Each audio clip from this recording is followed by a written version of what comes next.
General గా కూడా ఇప్పుడు ఇంటర్మీడియట్ ఫాస్టింగ్ గురించి మనం మాట్లాడుకున్నాం కదా సార్. చాలా మంది బ్రేక్ఫాస్ట్ స్కిప్ చేస్తూ ఉంటారు. విచ్ ఇస్ బెటర్ అంటారు? బ్రేక్ఫాస్ట్ స్కిప్ చేయడమా, డిన్నర్ కి స్కిప్ చేయడమా? అసలు చేయొచ్చా అలాగా? ఎలాంటి ఎఫెక్ట్స్ పడతాయి అలా చేస్తే?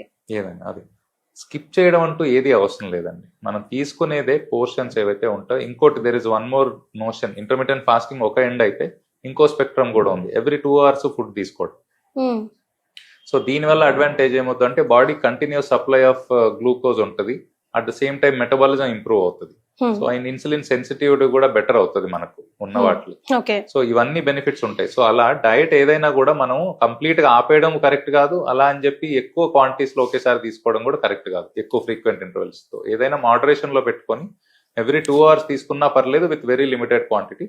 ఆర్ ఇంటర్మీడియట్ ఫాస్టింగ్ చేసినా పర్వాలేదు. రెండిటికి బెనిఫిట్స్ ఉన్నాయి, at the same time negatives ఉన్నాయి. బట్ రెండు beneficial over the long run moderation లో పాటిస్తే. అంటే ఎండ్ ఆఫ్ ద డే ఏం చేయాలంటే ఈ రెండు ఏదైనా మెథడ్స్ లోను మన టోటల్ క్యాలరీ ఇంటేక్ ఏదైతే ఉంటుందో, మన టోటల్ క్యాలరీ ఖర్చు ఏదైతే ఉంటుందో, అంటే మన వర్కౌట్స్ అవ్వచ్చు, మన రెగ్యులర్ లైఫ్ స్టైల్లో కొంచెం క్యాలరీస్ ఖర్చు అవుతాయి.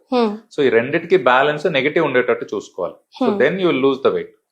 But end of the day మీరు అనుకున్న వెయిట్ రీచ్ అయిన తర్వాత then you should not continue the starvation part. అది ఇంపార్టెంట్. చాలా మంది మిస్ అయ్యేది ఏంటంటే కంటిన్యూ అలానే అవుతుంటే ఏమవుతుంది అంటే మన బాడీలో ఉన్న మజిల్ బ్రేక్ డౌన్ అవుతుంది. సో మీకు తొందరగా ఫెటీగా రావటము, తొందరగా అలసిపోవటం, మెటబాలిజం డీరేంజ్ అవటం, ఇవన్నీ అవుతాయి. అందుకని స్టార్వేషన్ ఏంటంటే మోడరేషన్ లో టిల్ యూ రీచ్ యువర్ ఏదైతే మీ ఐడియల్ వెయిట్ అనుకున్నారో అక్కడి వరకే. That is only A helpful tool. అంతేగాని దాన్ని ఓవర్ గా యూజ్ చేస్తే తర్వాత మీ బాడీ మొత్తం బ్రేక్ డౌన్ అవ్వాలి.